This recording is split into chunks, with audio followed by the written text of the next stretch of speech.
Alhamdulillah. Vous savez, le plus grave, ce n'est pas de commettre des péchés. Kullu bani Adam khata. C'est le prophète sallallahu alayhi wa sallam qui l'a dit, tous les enfants d'Adam commettent des péchés. Et les meilleurs sont ceux qui se repentent. Bien sûr, quand on commet un grand péché, quand on fait du mal à autrui, etc., vous connaissez les règles. Ici, il faut bien sûr se repentir sincèrement, regretter ce qu'on a fait, avoir la ferme résolution de ne plus recommencer, délaisser le péché et réparer son erreur vis-à-vis d'autrui si on a commis une erreur. Mais le plus grave, ce n'est pas de commettre des péchés, car la porte du repentir est toujours ouverte. Et la personne qui souhaite se repentir, eh bien, qu'il reçoive la bonne nouvelle, car Allah subhanahu wa ta'ala pardonne tous les péchés. Mais si on veut se repentir, si on veut se soigner, encore faut-il reconnaître sa maladie. Donc le plus grave, ce n'est pas de commettre des péchés, mais c'est de commettre des péchés en étant dans le déni, en refusant de reconnaître sa maladie, en prétendant que vous n'êtes pas malade, malade du cœur, et que tout va bien. Et bien plus encore, c'est en faisant la promotion de votre mal et de votre péché, fier d'être égaré. Égaré et fier de l'être, pervers et fier de l'être. Menteur et fier de l'être. Je propage le mal et j'en suis fier. Où sommes-nous par rapport à l'époque des gens qui nous ont précédés? Les femmes et les hommes qui ont marqué l'histoire. Il est rapporté que certains, eh bien, quand ils allaient faire la prière du matin, ils mettaient du khol dans leurs yeux pour que les compagnons ne remarquent pas, pour que les pieux prédécesseurs, les tabi'in, parce que c'était une habitude chez eux, ne remarquent pas qu'ils avaient les yeux vraiment rouges, parce qu'ils ne voulaient pas dévoiler cette action qui est le fait de pleurer en faisant la prière de la nuit. Tellement qu'ils priaient la nuit, tellement qu'ils pleuraient, ils avaient les yeux rouges. Donc pour passer discret, ils mettaient un peu de khol sur leurs yeux, d'accord, pour garder cette relation sincère entre eux et Allah subhanahu wa ta'ala. Je ne veux pas dévoiler non pas mes péchés, mais eux, ils ne voulaient pas dévoiler leurs bonnes actions. Certaines personnes, eh bien, faisaient la prière de la nuit toute leur vie sans que leur épouse ou sans que leur époux ne soit au courant. Discrétion totale. Pourquoi? Non pas parce qu'ils ne voulaient pas dévoiler leurs péchés, regardez la différence entre nous, illa man rahimallah, et eux à une époque, mais ils ne voulaient pas dévoiler leurs bonnes actions.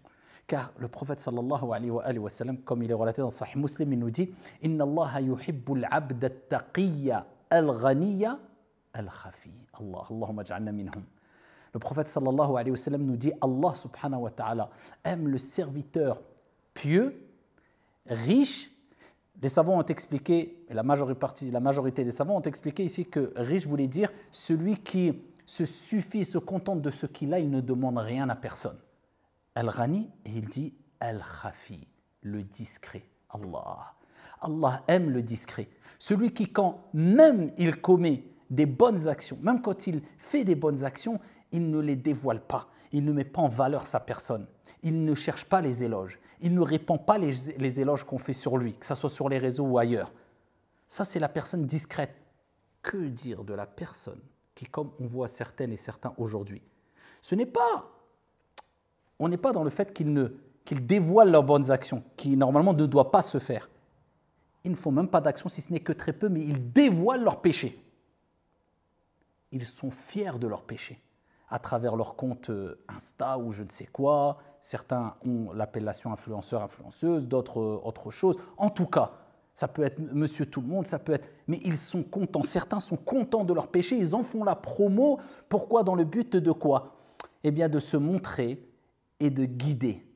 Parce que c'est des imams aussi. Il faut savoir qu'Allah subhanahu wa ta'ala a parlé de deux types d'imams dans le Coran. Je ne parle pas de l'imam dans sa définition religieuse, celui qui préside la prière, etc. Non, dans sa définition linguistique, si on veut, dans la langue arabe, imam veut dire guide. Et Allah a parlé de deux types d'imams, deux types de guides. Les bons, Allah il nous dit dans le Coran, وَجَعَلْنَا مِنْهُمْ أَئِمَّةً يَهْدُونَ بِأَمْرِنَا لَمَّا صَبَرُوا وَكَانُوا بِآيَاتِنَا يُوقِنُونَ. Et il y avait parmi eux des imams qui guidaient selon notre commandement et qui patientaient et qui croyaient fermement à nos signes, à nos versets. C'est pour cela que les savants ont dit, parmi eux Ibn al-Qayyim, lorsque se rencontrent la patience et la certitude, cela met au monde les imams vertueux. les imams qui guident vers le bien. Et Allah a parlé d'un autre type d'imam, qui peut être homme ou femme. Et il dit وَجَعَلْنَاهُمْ أَئِمَّةً يَدْعُونَ إِلَى النَّارِ, qu'Allah nous en préserve. Et nous avons fait d'eux des imams, des guides qui guident vers, non pas vers la félicité, non pas vers le bien, non pas vers le paradis, mais vers le feu. Qu'Allah tabaraka wa ta'ala nous en préserve. Donc, quel type d'imam sommes-nous? Quel type de guide sommes-nous? Est-ce qu'on est en train de semer des graines? Est-ce qu'on est en train d'investir pour l'au-delà? C'est-à-dire que quand on va quitter ce monde, eh bien, on va laisser des bonnes traces et les gens, quand ils vont voir ce qu'on a laissé derrière nous à travers nos messages, à travers nos écrits, à travers la science qu'on a diffusée, à travers nos comptes sur les réseaux, est-ce qu'on va bénéficier de la récompense ou est-ce qu'on a créé des comptes pour faire du mal et répandre la perversité? Quand on va quitter ce monde, les gens, eh bien, quand ils vont consulter ce qu'on a laissé derrière nous, on va accumuler des péchés alors qu'on ne sera peut-être plus dans ce monde. Sommes-nous des imams qui guidons vers le bien ou sommes-nous des imams qui guidons vers le mal?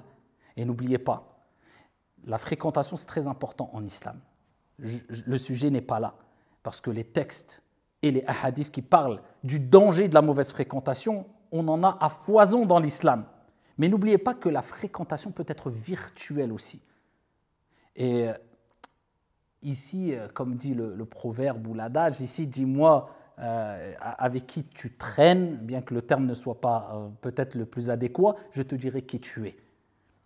Tes fréquentations sont l'image de ce que tu es. Ce que tu fréquentes sur les réseaux, de manière virtuelle, les comptes, les personnes, sont l'image de ce que tu es. Est-ce que toi, tu t'identifies en eux? Si oui, tu vas les suivre. Si tu ne t'identifies pas en eux et tu ne veux pas leur ressembler, et si tu sais très bien que ce ne sont pas des imams, des gens qui guident vers le bien, eh bien, évite de les suivre et de les fréquenter, même virtuellement.